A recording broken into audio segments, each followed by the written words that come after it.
Hello, everyone. My name is Henu Josephine Tarrant, and I'm your host for today's episode of From Here with a View, a We Are the Seeds Philadelphia podcast. Today, our guest we have is Zahn McClarnon. Welcome. We're really happy to have Zahn with us today. As I'm sure a lot of you who are viewing this today know, Zahn is an award-winning film and television actor who's appeared in over 90 films and television productions. He's known for his role as Hansi Dent in the second installment of Fargo, his reoccurring role of Akecheta on HBO's award-winning series Westworld, and for his portrayal of Officer Mathis on the television series Longmire. Zahn is also a series regular on the National Geographic's Barkskins, starring opposite Marcia Gay Harden and David Thewlis, and on the AMC show The Sun. McClarnon co-starred in the crime thriller The Silencing, and in the Stephen King film Dr. Sleep, which is one of my personal favorites, and on the award-winning FX series Reservation Dogs. Currently, McClarnon is starring in and is an executive producer for the AMC series Dark Winds. It was released on June 12th. So thank you very much for being with us here today, Zahn. We're very excited to have you. He's been doing a lot of big interviews. He just did one with The Hollywood Reporter, which is pretty big for us. And right now he has Dark Winds out, which I think is a really big deal for a lot of us. And a lot of people have been tuning in. So how are you feeling today, Zahn? Good. It's good to be here. I appreciate you guys asking me to come on. Yes. We're just reminiscing about one time when I met Zahn in this little town in Ontario called Sudbury, and that was the first and only time I'd ever met Zahn. And so here we are again. So it's a small world out here. Zahn is one of me and my husband's favorite reoccurring characters on Reservation Dogs and in Dark Winds. We're like super excited whenever we see him in something. So let's get right into it. So I think let's start with what was kind of your introduction or your inspiration into the industry?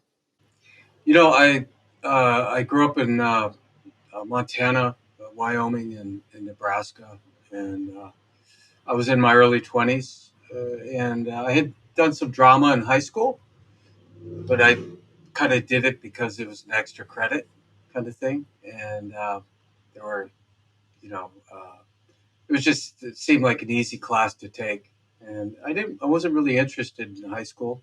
I was a little bit too shy, I think, to try to audition for any of the plays or it was like theater kids, back in high school, and I was thought I was a little bit too cool for that, even though I was really shy, and um, I still was hanging out with a kind of a different crowd, and I was just too cool. So I had in my early 20s, I was kind of trying to figure out what I wanted to do for the rest of my life, and I saw a audition for a play called Jesus Christ Superstar, and that was in across the river from where I lived in Iowa. And I loved the play, and I grew up around with the play, and um, I knew all the lyrics to the play, and my dad turned me on to it when I was a kid, and I went and auditioned, and I had to sing in front of a bunch of people, which I can't sing at all. But I was lucky enough to get a part as one of the apostles in Jesus Christ Superstar. I think they only picked me because I had long hair and I had brown skin. I'm serious. I think that's the only reason that they really chose me. They wanted to add color to their local community theater. And in the 70s, when Jesus Christ Superstar came out, most everybody had long hair and etc. And there was a lot of ethnic groups in the movie, and because I can't sing and I couldn't act. Uh, but I auditioned anyway, and I took a risk, and they hired me to play an apostle.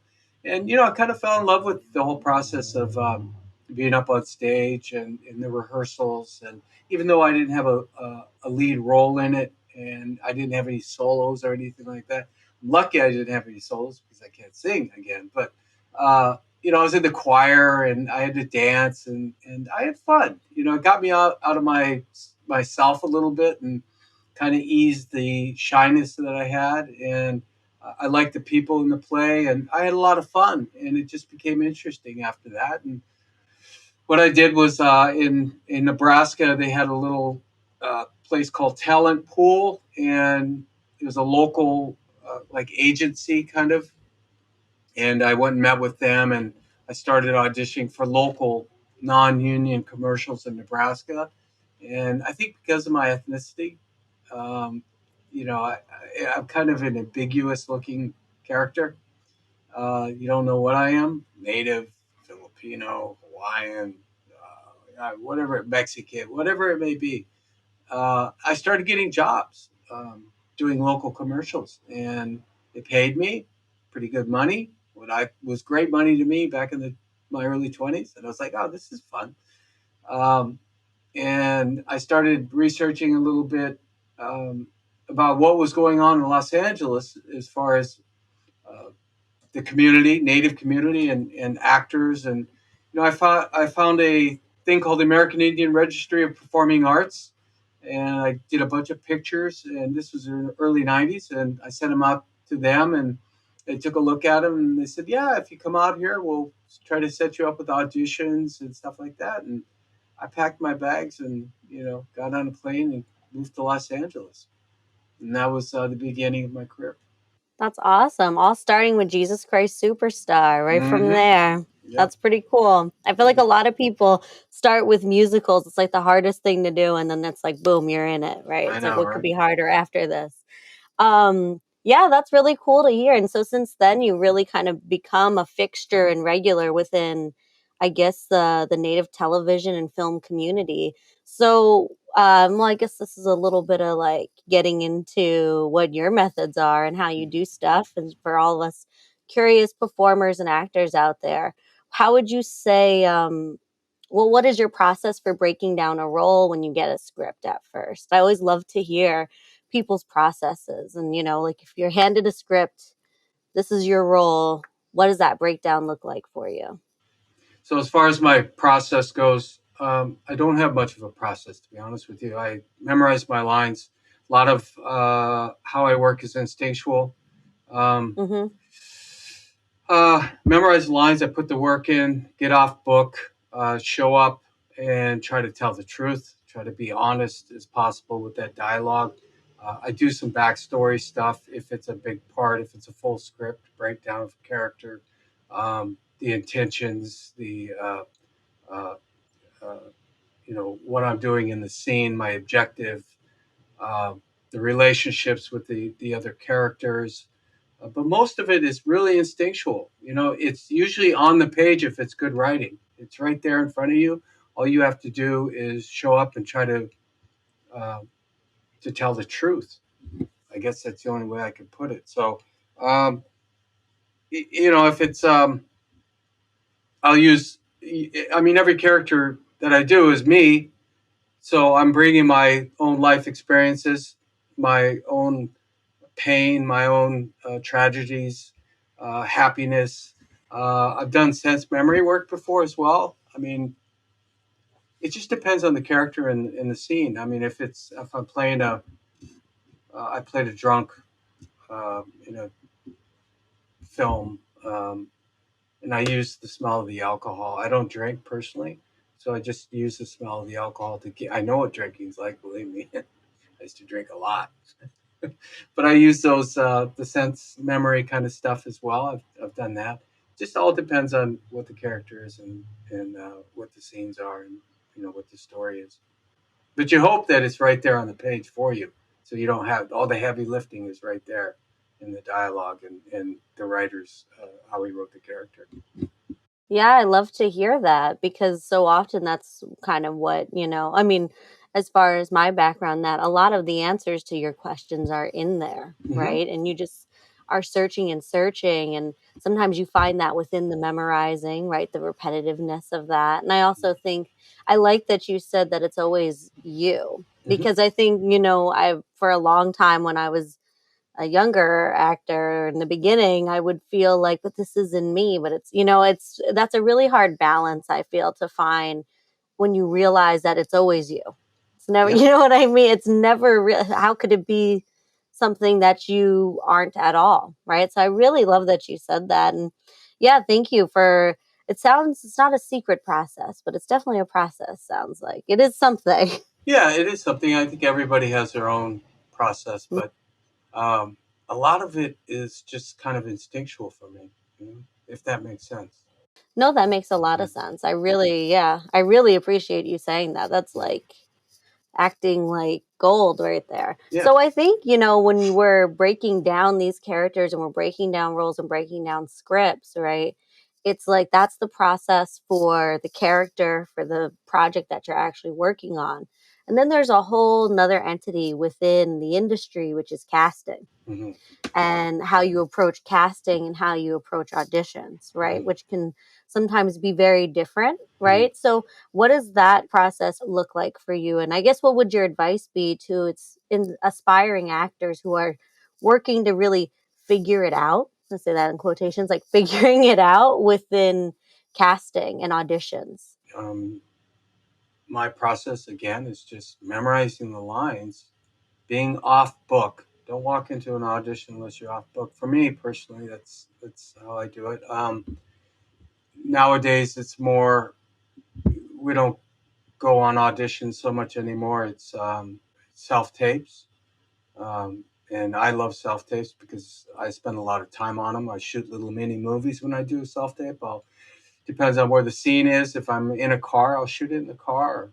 Some casting directors don't like that, and I understand why they don't like it now more that being an EP on a show and watching different tapes, watching all the casting tapes that come in. You kind of want stationary, good lighting.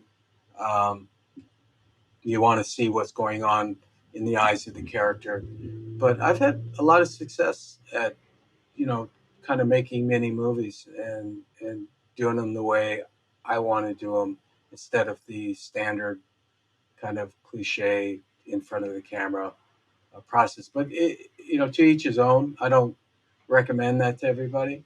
I would start off with just sitting in front of the camera and good lighting and saying the dialogue, but definitely being off book. I think that's really important. It gives the opportunity for the casting person, the producers, to be able to see what you might bring to that scene without getting pulled out of that scene with you looking at your dialogue and going back up. And some actors do that, and I'll be honest with you, it pulls me out as a producer, pulls me out of the scene, and I like to see somebody that comes into those auditions prepared and know what they're going to kind of bring to the set, a version of it at least, and it shows their chops and what they could bring to the character as well. Yeah, thank you. You guys heard it Preparation, here first. Yep. Be prepared. prep. Yeah, prep. And that's a big part of it, right? Hmm. And so going into some of the projects that you've been working on lately, um, kind of in a time right now where, well, I would consider you one of the leading actors right now in this time and presence that we're in. You're kind of at the helm of Native representation in television right now. Mm. And so, yeah, I would say so. I would say so. So, what do you believe is kind of grasp the interest of the public in Native stories, right?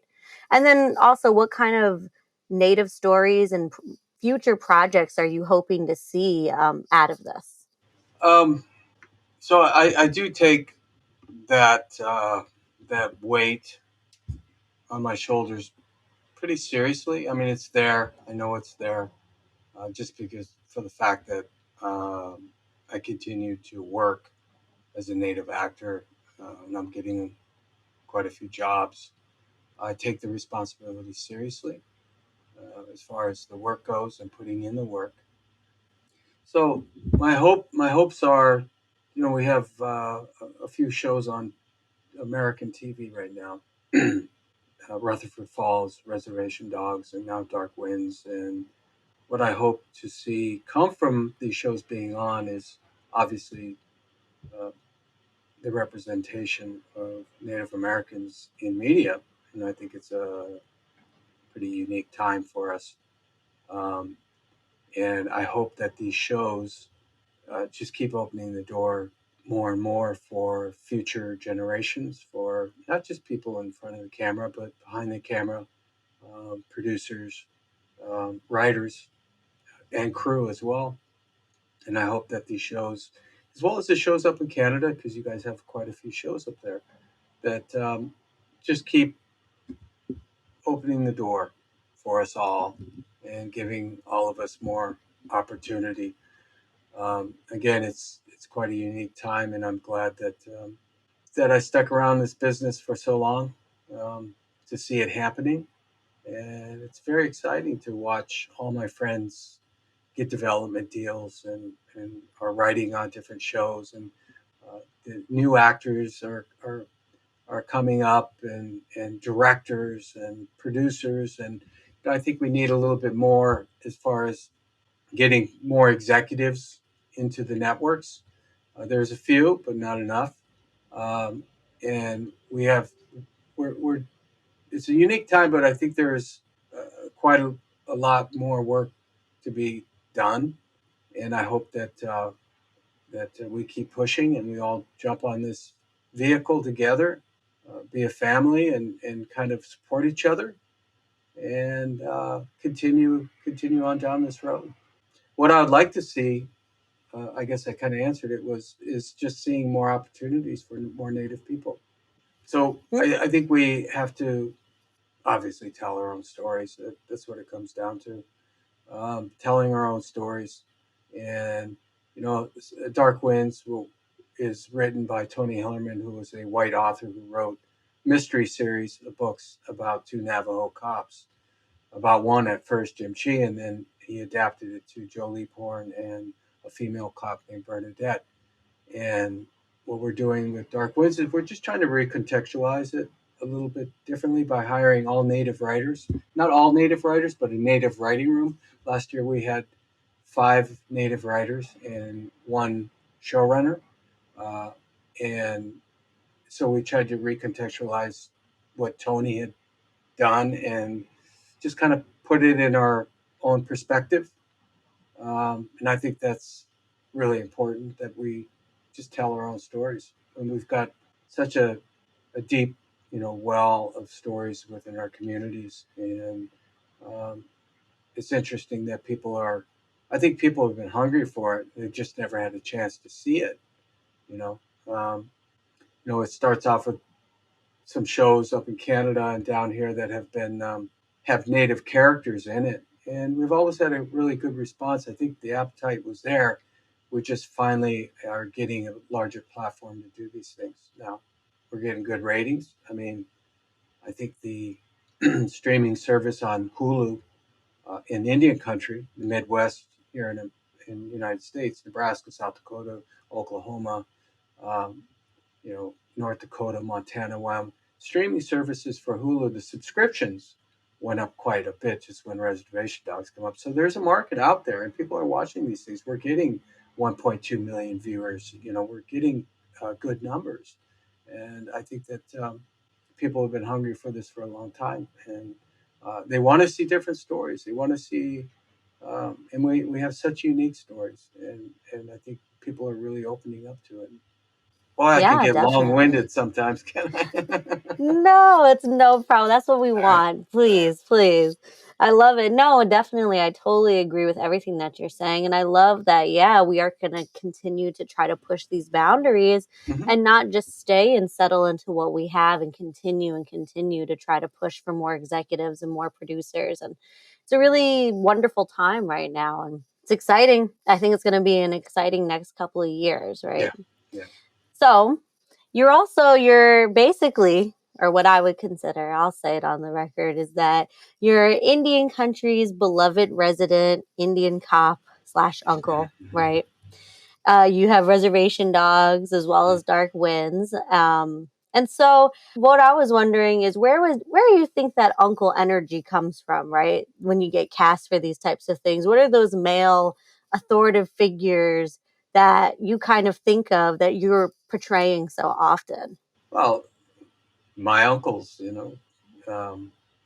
my grandparents lived in Browning, Montana, which is the Blackfeet Reservation, and I lived about 20 miles out of Browning, inside the national park. So my grandparents are Lakutas. They're from Standing Rock, and they moved up to Browning back in the 50s and pretty much raised their.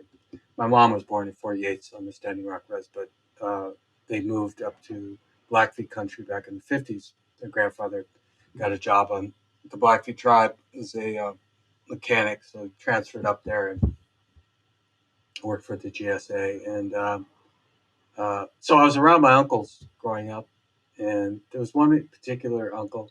You'll probably never see this because he doesn't.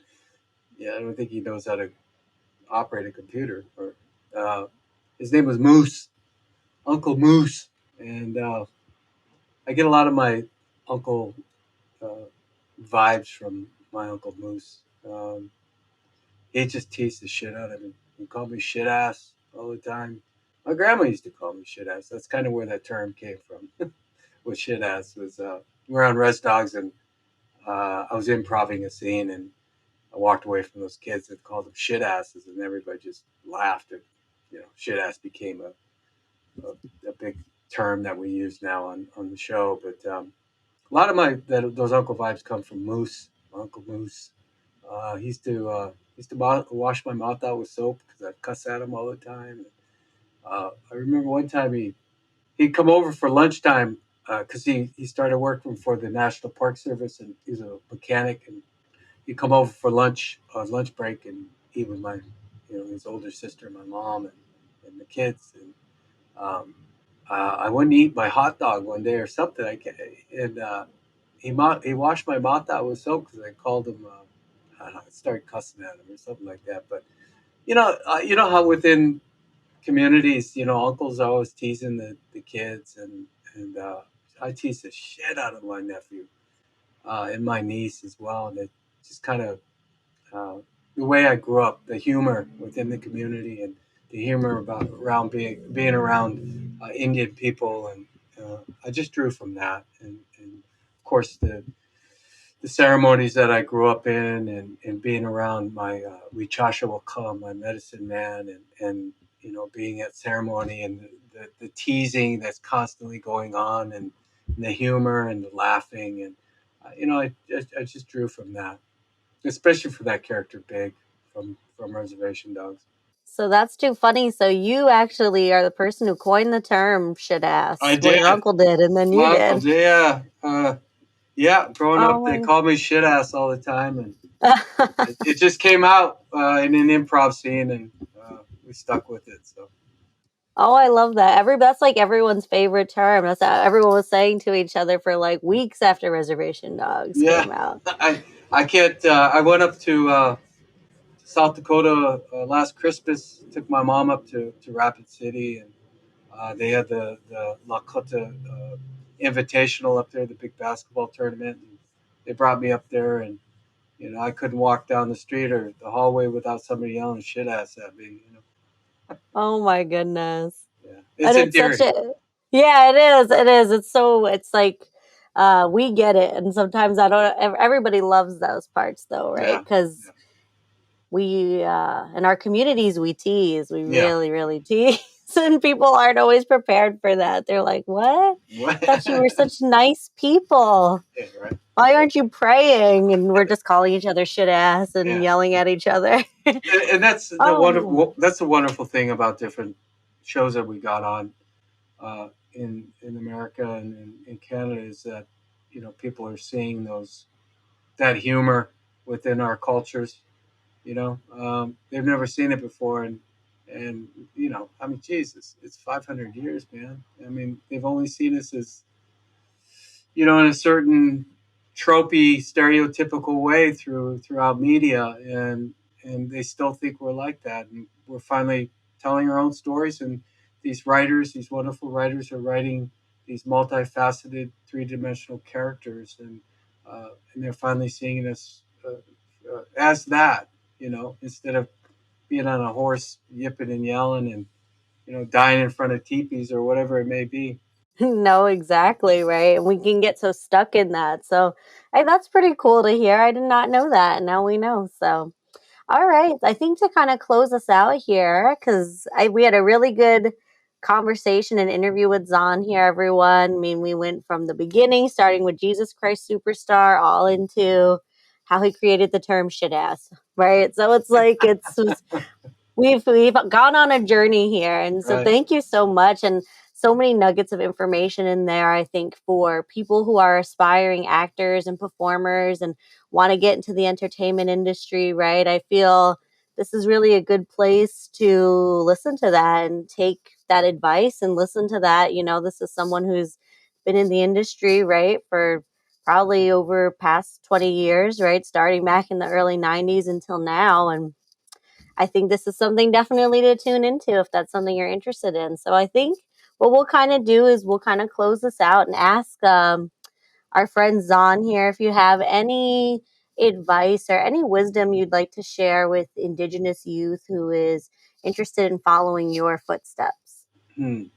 I guess the advice I would give, or the suggestions that I would give, I pretty much touched on in the beginning. If you are serious about being an actor, if that means theater or TV or film or whatever it may be, is the focus, putting the work in, not expecting anything, um, and just buckling down and studying, study. I mean, uh, I when I have the time, I still go to class. I think the best place to learn is on the set, personally, but I try to stay in class when I'm not working. I've been pretty busy for the last few years, and I haven't had much time to study. But I am in on the set, and I have acting coaches that I go to, etc. For auditions and on set as well. I bring a coach along with me to kind of watch the monitor and um, give me little nudges here and there and go this way or that way. But it's just study, and focus on it. Go to school, go to college and study theater. Uh, Act anywhere you possibly can. If it's a student film, if it's getting together with friends and doing scenes, the only way you're going to get better and more comfortable in your skin, and that's what it takes, is just years of becoming comfortable in your skin. I know the maturation and age, I think, has a lot to do with it as well. Uh, Taking care of yourself, loving other people, being kind to other people. I think that all adds to your skills as an actor, being a better human being, um, and do it for the right reasons. I mean, if you're trying to get into it because you want to be famous and stuff like that, that I get that. I mean, I think everybody goes through that, but at some point you're going to have to put the work in, and it's not something you it's a daily. For me, it's a daily grind. It was for many years, and it still is. It's just in a different way. I'm grinding, but putting the work in. I don't know how else to put it except work your ass off. Yeah, there you go. Thank you. I feel like that's a great closing note. Definitely really appreciate that. And thank you so much for tuning in with us here today. We really appreciate you making the time for us. This has been Henu Josephine Tarrant and Zahn McClarnon from Here with the View with the We Are Seeds Philadelphia podcast. Thank you for tuning in, and you can find us on Apple Podcasts. Thank you, guys. From Here with a View, a We Are the Seeds Philadelphia podcast is produced by Michelle St. John with music by Zachariah Julian and original logo art by Jason Weesaw. This podcast is funded in part by Independence Public Media Foundation.